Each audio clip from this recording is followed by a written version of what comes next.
Will he, Ben? I doubt it very much. I'd like to see some real proposals, serious proposals. Get somebody in the SEC who believes in regulating the securities markets. Get some teeth in the SEC. Get some teeth in the Treasury Department.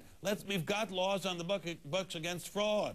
Let's enforce them. This whole mortgage thing was fraud. This whole business of deregulation basically allowed fraud. We have got to say, look, no more fraud. I've got a close friend who's a Holocaust survivor. He's just lost a large chunk of his life savings. This is an outrage. We're letting these short sellers and these fraudsters on Wall Street ruin the lives of ordinary Americans. Let's see some teeth in Senator McCain's proposal. I'm for McCain, but let's see some teeth, Senator.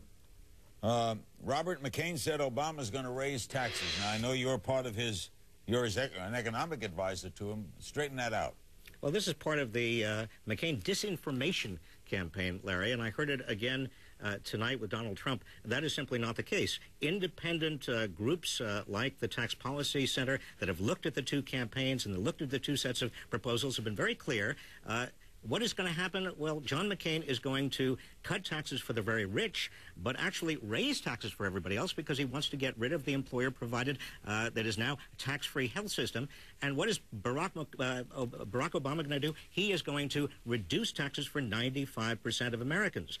And all of these independent senators looking at the proposals say that Barack Obama's tax cuts are 3 times greater for the middle class and the lower middle class than are John McCain's. You know, John McCain is simply continuing on with Bush's policies. Tax cuts for the rich, tax cuts for corporations, deregulation.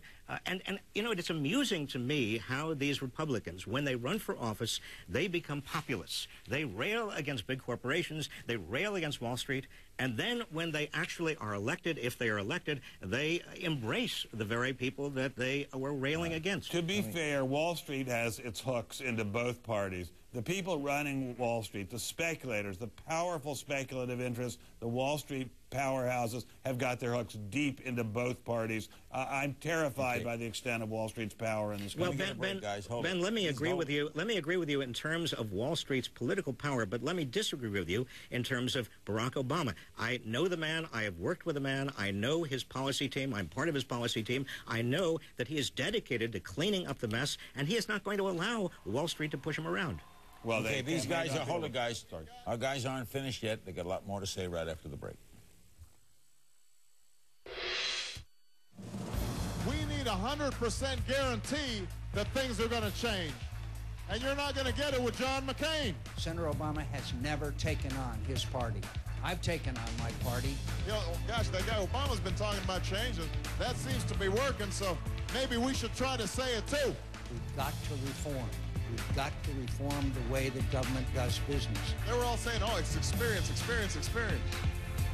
Then they chose Palin, and they started talking about change, change, change. What happened? We're back with Ben Stein and Robert Reich. Ben's new book is How to Ruin the United States of America. And there you see its cover. You're right. Gentlemen, McCain economic advisor Carly Fiorina, the former head of Hewlett-Packard, raised a lot of eyebrows yesterday. She said none of the 4 candidates were qualified to run a major company. Here she's asked about Sarah Palin, this in a radio interview. Does Sarah Palin, John McCain obviously thinks she has the experience to become president of the United States. Do you think she has the experience to run a major company like Hewlett-Packard? No, I don't. But you know what? That's not what she's running for. Running a corporation is a different set of things.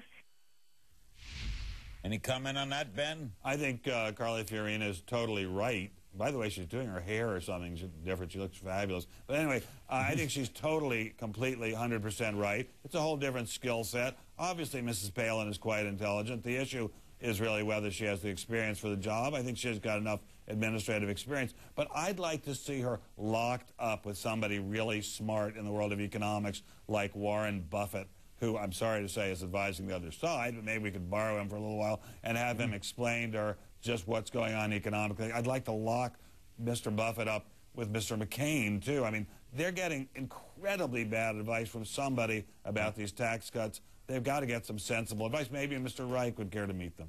Reich, would you switch for a day or two just to help your country?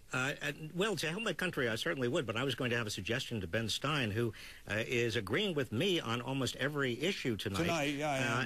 And Ben, I have a candidate for you. His name is Barack Obama, and it would solve many of your problems. No, I would not solve my problem with right to life, I'm afraid. But I'd like very much to see somebody get in the room with Mr. McCain and say, look, tax cuts for corporations are not what is needed now. Tax cuts for wealthy individuals are not what is needed now. What is needed now is crack down on Wall Street corporations, do something dramatic like FDR did, like we did in the savings and loan crisis, to restore confidence. I'd like to see the president get on TV with Mr. Obama to his left and Mr. McCain to his right and say, we are going to make sure that you Americans are going to stop being looted by Wall Street. We're going to do whatever it takes. If it takes putting them in prison, we'll do that. We're going to do whatever it takes to restore faith in the free market. But, Ben, the president is not going to do that because he has done just the opposite for the last 7 years, and McCain is not going to do that because for the last 26 years he's been calling for deregulation. Well, it's only Obama who is going to actually do that. Well, I doubt if Mr. Obama will do it either, because it's true they probably can't push him around, but they may be able to pay him around. I mean, these guys raise a lot of money on Wall Street. It's very hard to turn them down. And besides, you've got to really have guts to get in there. Which of the candidates has the guts to take on the power brokers on Wall Street? Who's got the guts? It looks to me like it's McCain, but I don't know if he's got the advisors to tell him what to do. Well, look, if Ben disagrees with all of McCain's policies and all of Bush's policies and agrees with me, and also, incidentally, agrees with Barack Obama, Ben, I still don't understand why you don't come over to my side. But the fact of the matter is that Barack Obama does have the guts. I mean, Barack Obama has a history of taking on some causes that many people are saying are lost causes from the beginning, when he was a community organizer, all the way through the state legislature, all the way through the Senate. I haven't seen it. I'd like to say name one while he was in the Senate, but anyway, our time is up. Ethics reform. Guys, and again, we can go through everything that he's done in the Illinois State Senate. We're out of time.